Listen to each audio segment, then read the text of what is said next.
Bonjour, c'est Arletty. Bienvenue à ma chaîne. Je suis arboriste de la pharmacopée européenne et depuis 2 ans, je fais des études de la pharmacopée chinoise. Dans cette vidéo, je vais vous parler et montrer un peu qu'est-ce que c'est la lactofermentation des champignons. Donc, cette vidéo a été inspirée grâce à un échange que j'ai eu avec un usager qui s'appelle Bartholomé. Cet échange, on a eu dans ma vidéo lactofermentation des fruits rouges et je vais mettre le lien si vous voulez voir cette vidéo. Donc la seule question était, est-ce qu'on peut lactofermenter des champignons et des truffes? Et tout de suite, ma réponse était oui, on peut lactofermenter tout ce qu'on veut. Mais j'ai jamais fait l'expérience, surtout la technique qu'on s'en sert le plus en Europe, parce qu'il y a d'autres techniques de lactofermentation qu'on voit en Asie. Et donc, je me suis posé la question et en fait, ce jour même, j'ai commencé à tester la lactofermentation des champignons.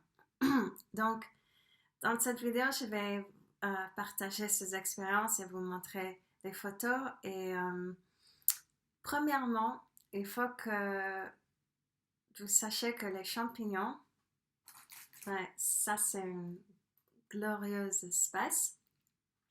Je ne sais pas si ça vous rappelle à quelque chose ou à quelqu'un, mais en tout cas, dans la théorie de signature de la nature, on dit toujours que la forme d'un fruit ou légume, c'est un indice de ses actions. Et on sait que le mighty champignon, ses spores vont partout, un peu comme le sperme. Et en fait, il y a même des théories que les spores des champignons ont voyagé à travers l'espace et ont colonisé la Terre, ont créé plein de vie dans la Terre. C'est pas une théorie qui est partagée par Olivier Escudier, botaniste et directeur de recherche des jardins des plantes et d'école de plantes de Paris.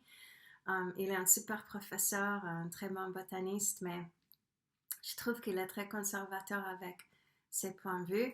On sait que dans toutes les couches atmosphériques, on trouve des spores. Ils sont, le spore même, il est très protégé par les conditions de froid. Donc, voyager dans l'espace, c'est bien fort probable. Aussi, NASA a trouvé de vie en Mars qui était des spores. Donc, vous pouvez voir ça sur YouTube.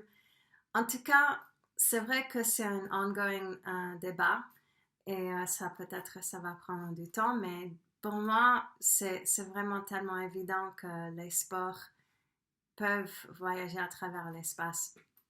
Il y a même Star Trek qui a fait un feuilleton avec un mycologiste de l'espace et son nom était Paul Stamets. C'était pour honorer le plus grand, ou en tout cas le plus renommé spécialiste mycologiste. Paul Stamets, c'est un Américain qui fait beaucoup dans l'étude de fungi et je trouve ses discours passionnants et il est très intéressant tout ce qu'il fait. Et en fait,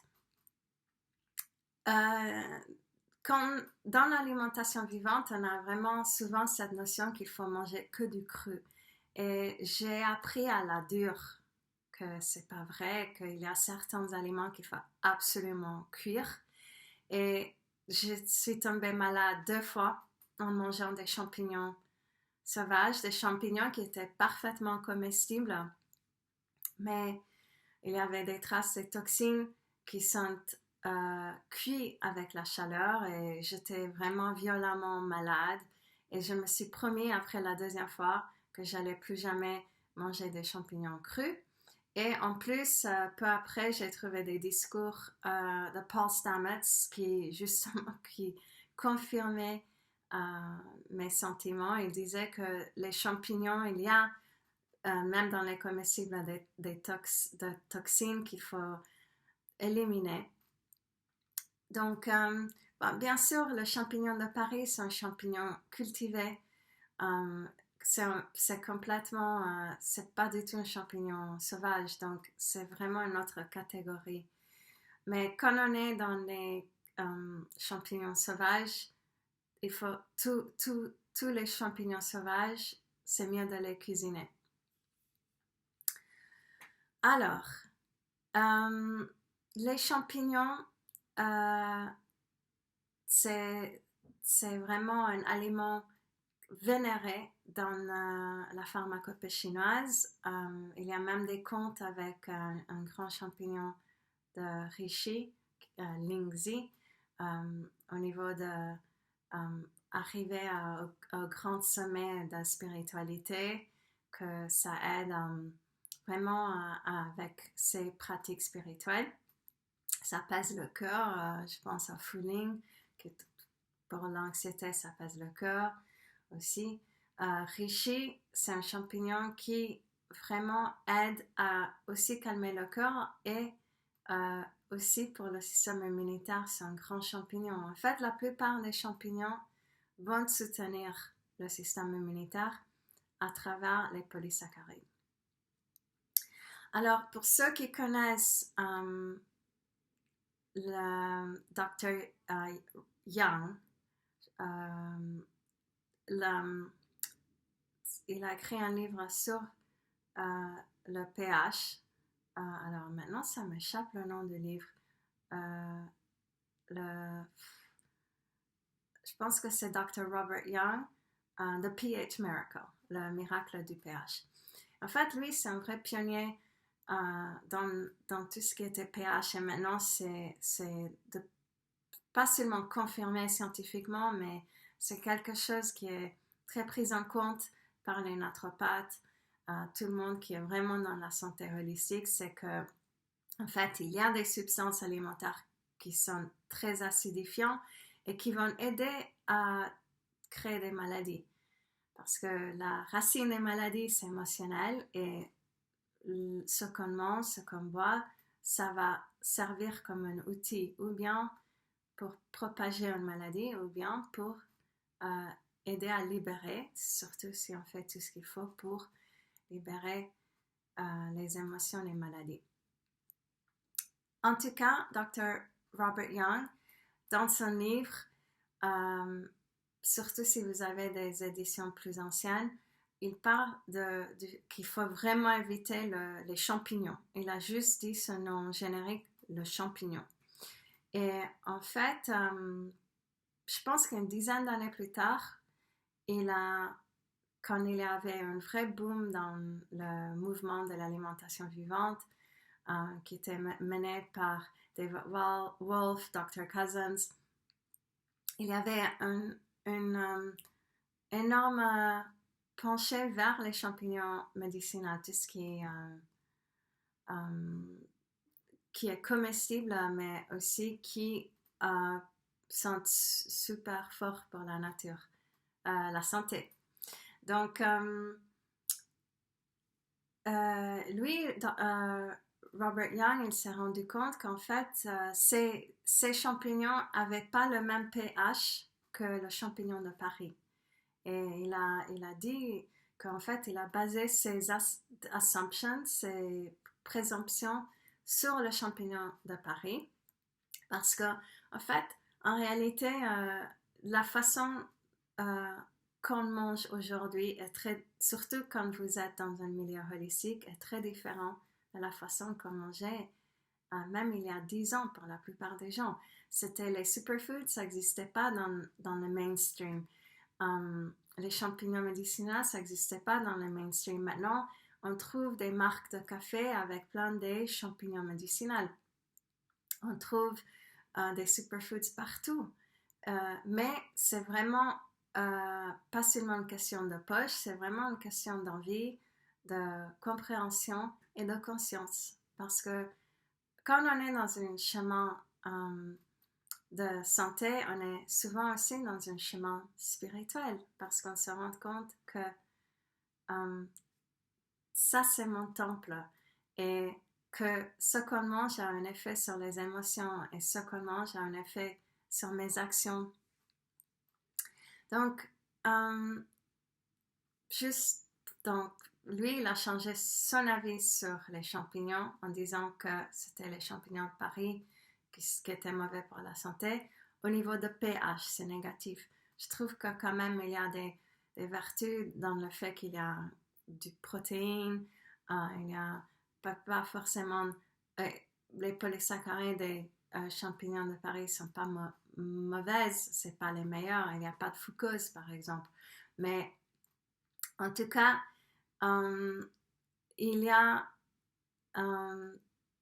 les champignons médicinaux, c'est quelque chose que je conseille les gens d'ajouter dans leur quotidien. Donc, en ce qui concerne la lactofermentation des champignons,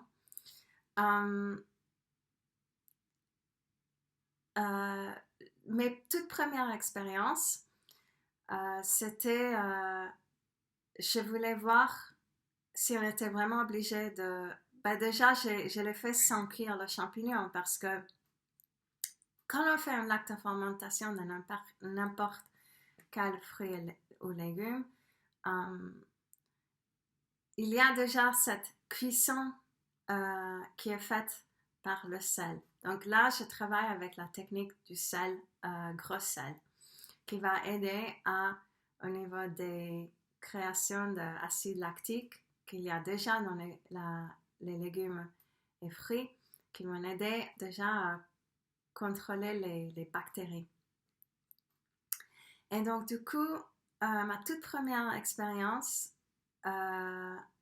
c'était avec le champignon coréen.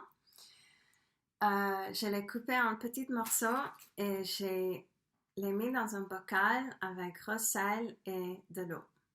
Donc, si vous voulez un peu plus de précision, je vais mettre une autre vidéo, c'est sur les prunelles crues qui montre exactement comment faire ce processus. Bref, j'ai attendu 4 jours et ça a vraiment très vite, la texture, ça a complètement changé.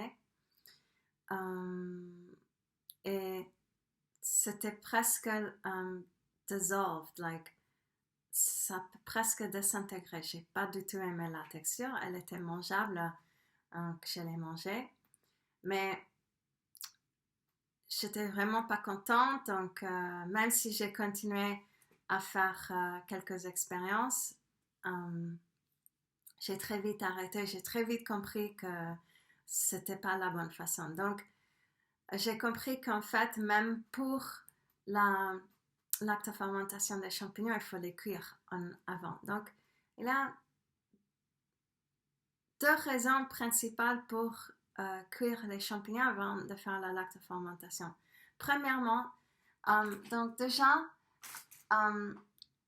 le champignon coréen, c'est un champignon cultivé, un peu comme le champignon de Paris. Donc, je sais que même si on le mange cru, on ne va pas devenir malade. Mais si on va dans la forêt et on va chercher des champignons, on ne peut pas le faire. Donc, j'ai commencé à tester les champignons comme si c'était des champignons sauvages. Et j'ai commencé à cuire dans de l'eau. Donc, je faisais légèrement cuire, pas l'éblouissant. Donc, je n'ai pas bouilli. Mais c'était assez cuit. Et là, ça devenait très intéressant. Donc, je vais vous montrer des photos de mes expériences. Donc, je regarde les photos.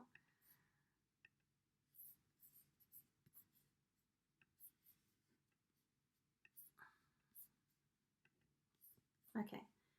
Donc, ma toute première expérience, celle-là. C'est pas celle-là non plus.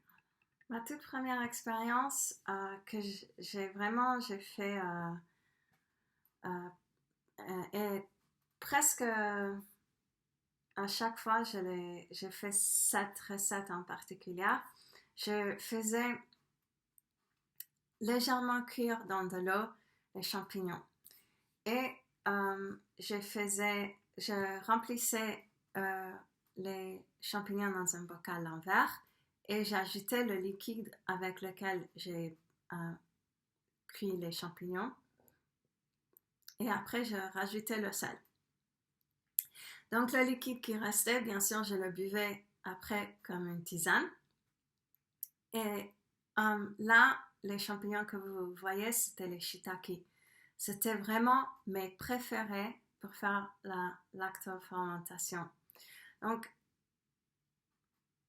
Donc les traces de toxines vont être éliminées avant la lactofermentation. Donc ça, c'est la raison pour laquelle on veut cuire en avant les champignons. Deuxième raison, c'est qu'il y a aussi beaucoup de champignons, surtout sauvages, mais en tout cas même le shiitake, sont vraiment indigestes si on ne les cuit pas. Donc, pendant des années, j'ai évité le shiitake quand je mangeais tout cru. J'évitais le shiitake. Et j'ai compris en écoutant Paul Stamets que le shiitake, en fait, c'est un champignon que les gens qui en souffrent aussi au niveau de la digestion. Donc, après, j'ai fait ça et c'était comme une révélation pour moi. Et donc, le shiitake, il est très fibreux et la texture, il y a pas mal de champignons sauvages qui sont aussi fibreux. Je pense par exemple les Tosa deliciosa. Je pense que en français c'est le safran, le lait de safran ou vraiment la tête du moine. Je pense que ça s'appelle la tête ou le mouton du moine. Des champignons qui sont vraiment très fibreux. Donc il y a beaucoup de chair dense, les cellules sont denses. Et la cuisson, elle va vraiment aussi aider déjà à break down les cellules. Et la lactofermentation va faire encore plus le travail. Alors, ma toute première expérience avec le shiitake, parce qu'avant le shiitake, je travaillais beaucoup avec eringi, le champignon coréen. Et ma toute première expérience, pour moi, c'était wow, j'ai attendu 5 jours et c'était wow, like gastronomie, like haute cuisine, I couldn't believe it. Et je l'ai mangé avec umami, oui, umami, c'est les pruneaux, les pruneaux lactofermentés japonais. Alors, vous pouvez faire un nori avec ou bien du riz ou bien des carottes comme riz, avocat, ce shiitake et umami, et vous allez être dans le 7e ciel. Vraiment, c'était vraiment une grande découverte pour moi. Alors, après, j'ai continué. J'ai fait le shiitake plusieurs fois, mais j'ai découvert que vraiment, une fois ça dépasse le 5e jour, j'ai pas vraiment aimé le goût, il était de moins en moins bien pour moi. C'était et la texture, elle était toujours bien avec le shiitake parce que comme elle est dense.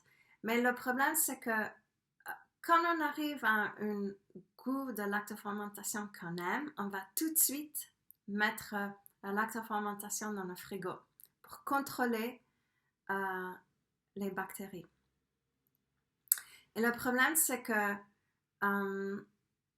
j'ai pas de frigo.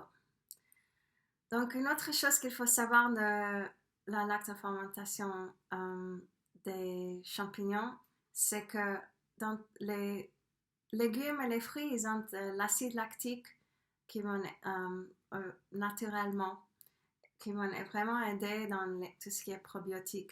c'est pas le cas avec les champignons. Donc, c'est un peu... je trouve que chaque fermentation que je faisais, j'avais des grosses surprises au niveau de goût, ce qui n'arrive pas avec une lactofermentation de cette technique à base de sel au niveau de légumes et quelques fruits. Donc, comme j'ai dit, j'ai pas de frigo.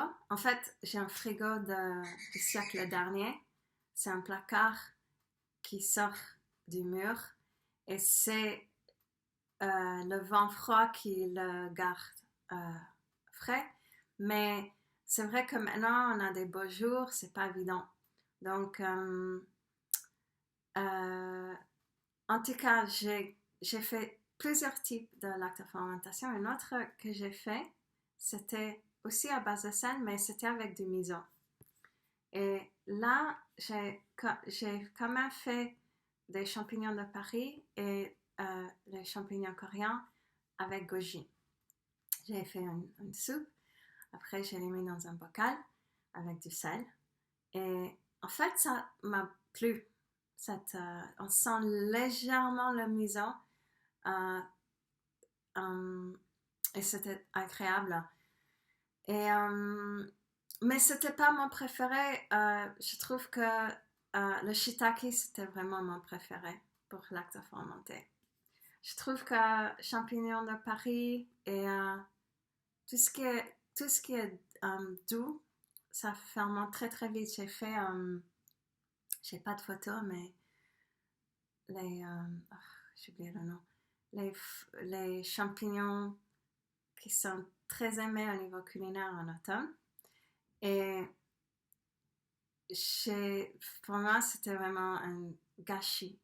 Donc, c'était pour moi une façon de tester si la truffe allait marcher. Et pour moi, c'est un gâchis de faire la truffe, mais si vous voulez tester la truffe, allez-y. En tout cas, dans cette technique de lactofermentation, je vous déconseille. Gardez votre truffe pour quelque chose d'autre. Après, j'ai fait aussi quelques tests.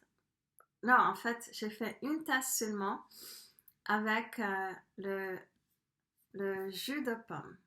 Et si vous avez vu ma vidéo de kimchi blanc, je vais mettre le lien aussi en bas. C'est lactofermentation coréenne. Et ils se servent aussi du jus de pomme pour aider la lactofermentation et aussi pour donner un goût très légèrement doux et sucré. En fait, j'aime beaucoup cette recette. Et la chose géniale de cette recette, c'est qu'on peut se servir plusieurs fois de cette eau pour faire la lactofermentation. Et je le fais après, je fais un kimchi blanc et ce que je fais maintenant, c'est que je garde l'eau, je termine le kimchi blanc et je vais faire un autre type de lactofermentation avec ça. Ça n'a rien à voir avec le kimchi blanc. En tout cas, je l'aime beaucoup aussi avec les cornichons. Donc, le problème avec de faire cette technique avec les champignons, c'est que déjà, le champignon, pour tous qui connaissent la théorie de mycose, champignon, ce que ça fait dans le corps, ça va créer de l'éthanol. Et c'est pour ça que Dr. Young, il déconseille les champignons, mais bon, bref, c'est très vite, la lactofermentation devient de l'alcool. Et très vite, vous voyez, je crois que c'était 3 ou 4 jours, il y a déjà une couche blanche. D'habitude, ça on voit dans les en légumes, ça on le voit dans les lactofermentations vraiment très âgées ou bien moins contrôlées. Et là, c'était vraiment c'était étonnant. Il y a en plus le goût du champignon, c'était l'alcool total. Donc, heureusement pour toutes mes expériences, je faisais à chaque fois des petites quantités. Et je vous conseille, si vous décidez de faire l'expérience, d'aussi faire la même chose. Une autre petite astuce quand vous faites des champignons, c'est que pour faire descendre les champignons, comme ils flottent beaucoup, je mettais des pierres, souvent des pierres avec lesquelles je me sers aussi déjà dans l'eau pour monter les fréquences d'eau ou bien dans mes méditations. Là, dans cette photo, vous voyez, il y a une petite fluorite et un aquamarine. Et donc, ça aide à descendre les champignons. Une autre chose que j'ai fait, c'est que pour la plupart de mes lactofermentations, j'ai coupé les champignons en petits morceaux, comme vous avez vu. Mais j'ai aussi fait des gros morceaux. Comme vous voyez ici, c'était un irangi qui était coupé en gros morceaux pour voir s'il y a une différence. Et aussi les shiitake, surtout vers la fin. Déjà, ma première expérience de shiitake, c'était whole, mais souvent, je les coupais en petits morceaux. Mais au niveau de taille de champignons, ça, pour les ringis, ça faisait pas une différence. Pour le shiitake, je préférais en entier. Donc, ça fait à peu près un peu plus de 2 mois depuis que j'ai commencé l'expérience. Et d'habitude, quand je fais des expériences alimentaires, comme vous pouvez voir dans mes vidéos, ça prend du temps. Il y a certaines choses, ça m'a pris des années. J'ai toujours quelque chose que je teste dans ma cuisine ou dans d'autres parties de la maison. Mais cette expérience, donc je suis contente de l'avoir fait, mais lactofermentation à base de sel, c'est pas vraiment mon truc. Déjà, j'aime pas le natto. Et le natto, pour ceux qui connaissent pas, c'est la lactofermentation de soja. Et les Japonais, ils adorent. Pas tous, mais beaucoup. Je trouve ça slimy, dégueulasse. Je sais que c'est hyper bon pour la santé. Surtout tout ce qui est cancer et tout ce qui est la vitamine K. K1 et K2, mais moi je préfère faire d'autres types de lactofermentation de champignons que je vais partager un peu plus tard avec vous. Et j'espère que cette vidéo vous est utile. Je vous remercie pour votre temps et je vous souhaite une journée magique.